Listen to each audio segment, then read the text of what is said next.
Okay, let's once again consider our mapping between the line impedance function, a line impedance, a complex function of index z, and reflection coefficient function, a complex function also of index z. And we've seen this duality. We can go from gamma to z and z to gamma, and we've looked at that several times. In this duality, this mapping between gamma and z, we see this parameterized by the characteristic impedance z0. The mapping is not complete or known until we know what the value of z0 is. Now, to get rid of this dependency, this parameterization of the mapping, we're going to define a new value, a new kind of impedance. Once again with a variable name z. Apologize for that. But again, lots of variable c's in microwave engineering. So this new value is going to be called the normalized impedance. We simply take the line impedance function and we divide it by the characteristic impedance. And of course, both the line impedance function in the numerator and the characteristic impedance in the denominator have the same units. They have units of ohms. And so when we take this ratio, we end up with a new value, which is a coefficient. It is uniless. And that's why we call it the normalized impedance value. We denote it with a lowercase c, but we put a prime or apostrophe there to differentiate from the line index, which is lowercase z. The normalized impedance value, z prime, and the line impedance index z are very different. The line impedance index z, of course, is a real value, where the normalized impedance z prime is going to be a complex value because the numerator has the line impedance function in it, and that's a complex value. The normalized impedance is likewise going to be complex. So the real part of the normalized impedance is what we call the normalized resistance. Lowercase r is how it's denoted. Notice this is a coefficient as well. It does not have units of ohms. It is a coefficient. The imaginary part of the normalized impedance is the normalized reactance, and we denote it with a lowercase x. And of course, both these components, the real part and the imaginary parts, are going to be a function of the line index z. As we move up and down the transmission line, we will find the values of both lowercase r, normalized resistance, and lowercase x, normalized reactance, is going to change. So, why did we decide to make things even more complicated with another function, complex function? Well, the reason is, or we can see when we go back and we look at our mapping, the mapping between gamma and line impedance function, now with our new normalized impedance, we see can be rewritten in terms of the normalized impedance only. It's no longer parameterized by any value. And so we can invert it and also write the relationship for the line normalized impedance function in terms of the reflection coefficient. And so we have a new mapping, not from gamma to line impedance, but from gamma to normalized impedance and vice versa. And of course, again, the nice thing about this is these mappings are complete. They're not parameterized by a value z0. We can write these mappings and be true regardless of the value of z0. Now, we know that every impedance on the complex impedance plane can map into a point on the complex gamma plane. We likewise know we can take an impedance on the complex impedance plane and divide it by z0 and convert it into a normalized impedance. And because of that, we can then also map our normalized impedance values on a normalized impedance plane and map this onto a complex gamma plane and back again. So let's look at that.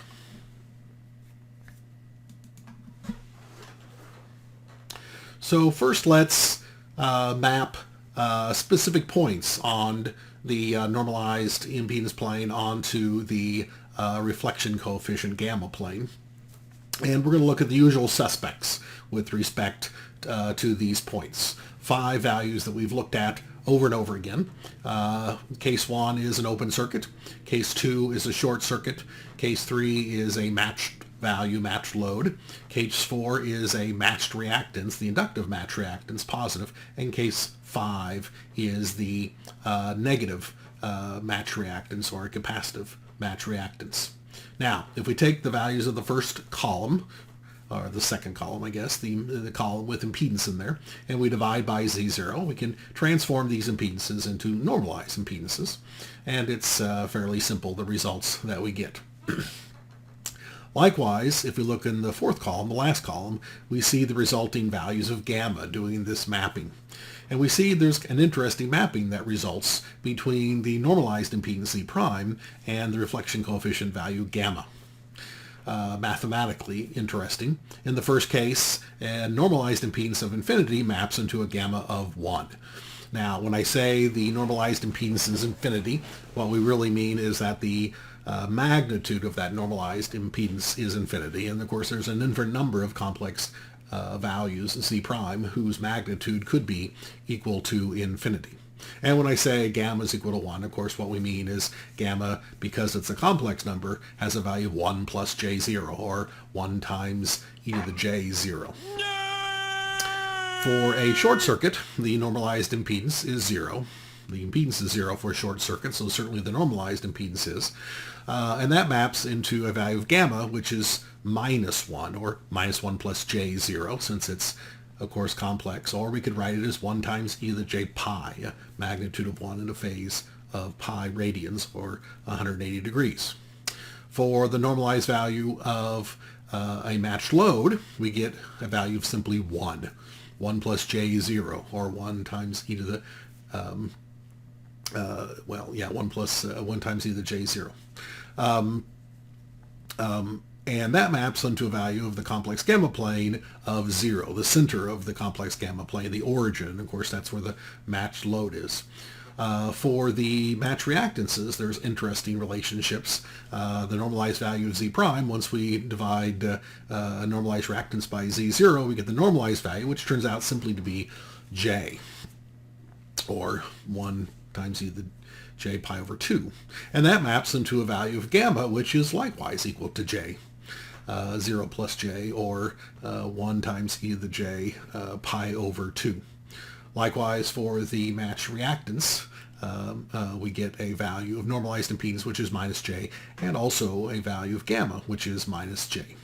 And so you see some fundamental elements mathematically in the last two columns. Infinity goes to 1, 0 goes to minus 1, 1 goes to 0, J goes to J, and minus J goes to minus J.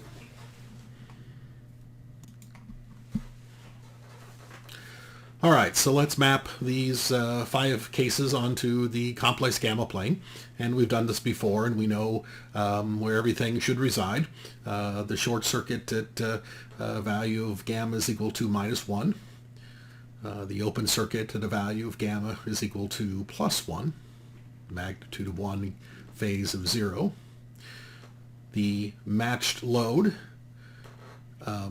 maps to a value at the center of the complex gamma plane at the origin.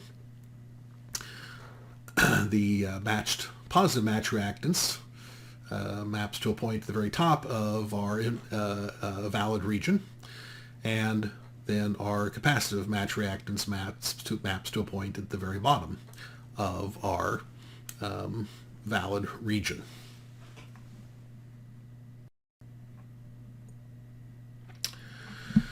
Of course, we can take those 5 points and likewise map them onto the complex impedance plane, but in this case we're going to map it onto the complex normalized impedance plane. And really there's not any difference between that and the regular complex impedance plane that we're used to.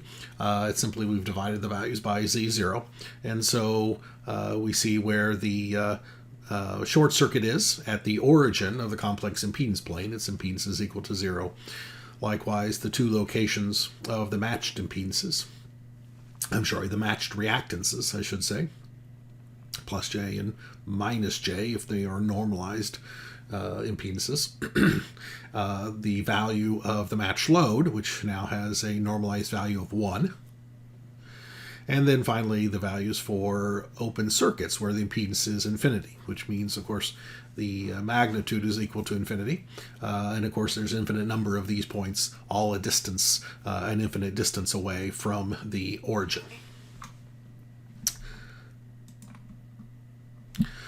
All right, so we've mapped those points before, and the only difference now is we've defined a complex or a normalized impedance plane, and the mappings really are very similar to what we had for the impedance plane to begin with. Now we're looking at trying to map whole contours instead of points, look at whole contours. And we've done, of course, this before. And let's look at a couple of familiar cases with respect to mapping a contour on the complex gamma plane to the complex impedance plane and vice versa.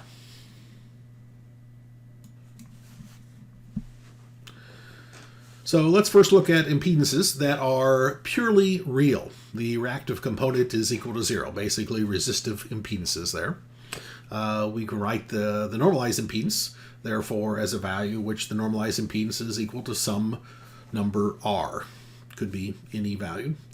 In the validity region, it would be positive. In the invalid region, it would be negative. So it would be r plus j0. The important mathematical statement there is that the reactive part is equal to 0, and that's how we define such a real valued load. We say x is equal to 0. That, of course, defines a contour on the complex impedance plane.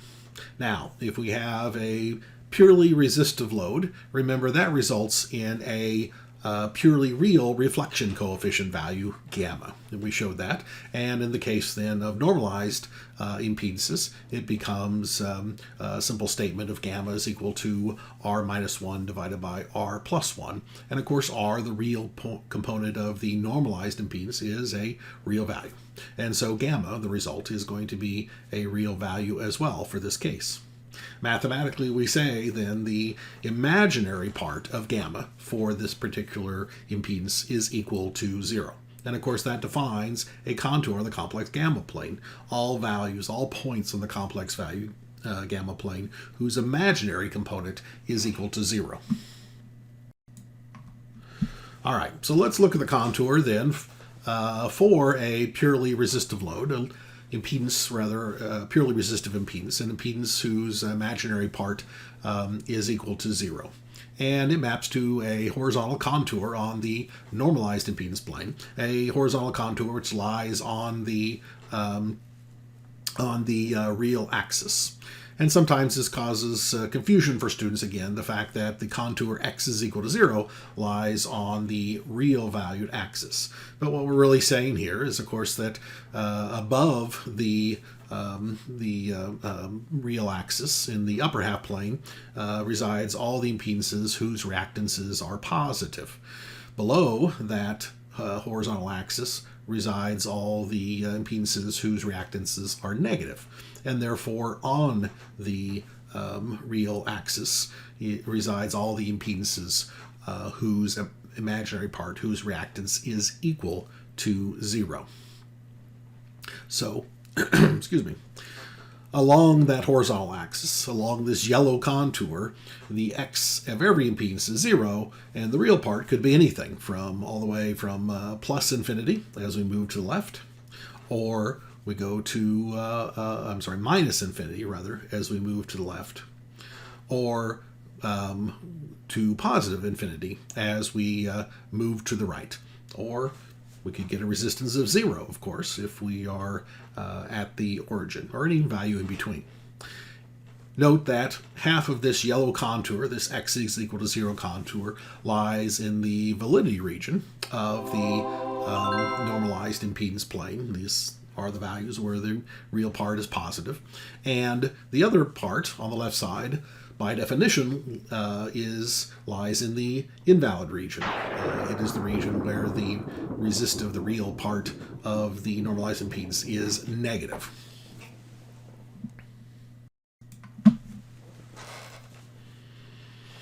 All right, if we take all these points on the normalized impedance plane for a purely resistive load, and we map all those points onto the complex gamma plane and their corresponding points, we know that it likewise forms a horizontal contour, a line which again lies on the real axis. And for the same reason as before, we say the mathematical statement of these values of gamma are that the imaginary part is equal to 0. All the points above the yellow curve or the yellow contour, of course, the imaginary part is positive. All the points below the yellow contour, the imaginary part of gamma is negative. And therefore, along the yellow contour, along that real axis, lies all the values of gamma whose imaginary part is equal to 0.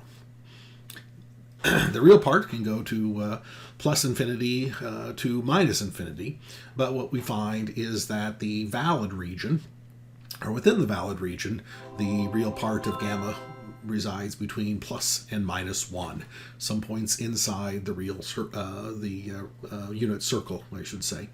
And so it's no surprise if half of the points on the complex normalized impedance plane reside in the invalid region, then of course, and the other half reside in the valid region, that we're going to have a similar situation where some of the points are going to lie in the valid region of the complex gamma plane, and the remainder of those points will lie outside of the validity region.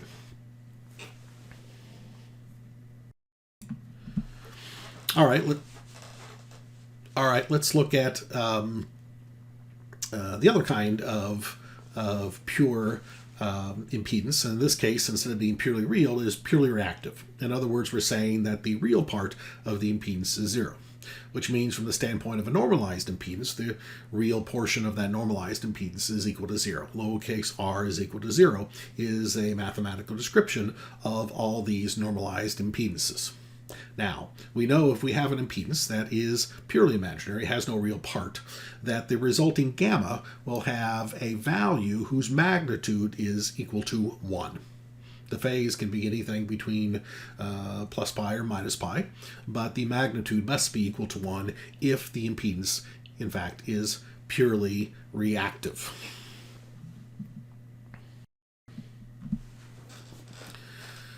And so if we were to plot all these purely reactive impedances on the normalized impedance plane, we would get a vertical contour. And this vertical contour would lie on the imaginary axis x. So again, the statement r is equal to 0 is a contour that lies on the imaginary axis. All the points to the right of that axis have real values which are positive. To the left, in the invalid region, the real values are negative, and therefore only along the axis are the real values, the resistive component, equal to 0, which is the kind of normalized impedance, again, we're plotting on this contour. The imaginary part of these impedances can be anything from minus infinity all the way up to positive infinity, or, of course, if the reactance is equal to 0 as well as the real part, it would reside on the origin of the complex impedance plane.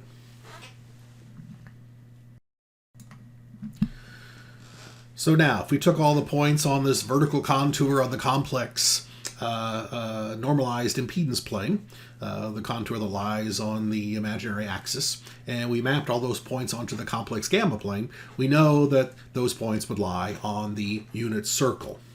All values of impedances, normalized impedances, that are purely imaginary, purely reactive, will have a resulting gamma whose magnitude is equal to 1 unit away from the origin of the complex gamma plane, and therefore it forms a unit circle. We know this to be true, and we see the mapping here. Short circuit is on the left side. Of course, this is where the both the real part and the imaginary part are equal to 0, and the open circuit is on the right side of the validity region. And of course, this is the point where either the reactance has become positive infinity, or the reactance is approaching minus infinity. In both cases, the magnitude of the resulting impedance would be infinity, an open circuit, which maps again to the green point on the right side of the validity region on the complex gamma plane. Okay, we've spent a lot of time talking about these mappings between the complex gamma plane and the complex impedance plane and back, identifying points on the complex impedance plane, the normalized impedance plane, the 5 standard values, and mapping them onto the complex gamma plane. We've talked about contours, specific contours, defining purely real impedances and purely imaginary impedances, and map them onto the complex gamma plane. Why did we spend so much time doing this? Was it simply an academic exercise? Well, the importance of doing all this is we're about to find out, because let's say instead of trying to map relatively simple contours like r is equal to 0 or x is equal to 0, let's talk about or think about what would happen if we tried to map different contours. For example, here, if we had a statement r is equal to 0.5, that is all of the impedances whose normalized value, the real part of the normalized value, is equal to 0.5, not 0, but 0.5. And of course, in this case, we'd have a vertical contour, not on the horizontal axis, or sorry, the vertical axis, the imaginary axis, but one that would be shifted over 0.5 units. Or let's say we had a statement where we said all the normalized impedances whose reactance were equal to minus 1.5. The real part could be anything. And so in this case, instead of having a horizontal contour which lies on the real axis, what we find is we have a horizontal contour which resides on the normalized impedance plane 1.5 units below that. What if we took all of those points on either of those two contours and tried to map them onto the complex gamma plane? Well, we'd have a harder time. The nice thing about r is equal to 0 is x equal to 0 is they map onto contours in the complex gamma plane, which are easy to state mathematically. If r is equal to 0, then the resulting mapping on the complex gamma plane can be simply stated as the magnitude of gamma is 1. Or if x is equal to 0, all the impedances that are purely real, you can specify that mapping on the complex gamma plane very simply as the imaginary part of gamma is equal to 0. In other words, a horizontal axis or horizontal contour on the horizontal axis. But what about these more complex contours? They're very easily mapped on the complex impedance plane, or the normalized impedance plane. R is equal to 0.5 or x is equal to minus 1.5. But what would the contours look like on the complex gamma plane? What we find is we couldn't really express them with a very simple mathematical statement. We couldn't say simply, oh, the magnitude result is equal to 0.5, or the imaginary part is equal to 0.6. What we find is, or what we're going to find, is those mappings are much more complex, but they are very useful to us. And in fact, these mappings, and the reason we've been studying mappings from gamma from the impedance plane to the complex gamma plane, is so we can construct something which is known as the Smith chart. The Smith chart is iconic in microwave engineering. Most electrical engineers would recognize the Smith chart instantly. Most engineers would have had some experience in using a Smith chart, but most electrical engineers would not really be able to tell you what it is, what it does, or what it works. It's a magical thing where if you do certain things on it with instruments, you can solve problems and you get answers graphically. But what really is the Smith chart? And what really does it tell us? And why really does it work? It turns out it's not that hard if we understand the mappings between the complex gamma plane and the complex impedance plane. So let's look at those mappings and see what they be. Did you ring Dr. Smith?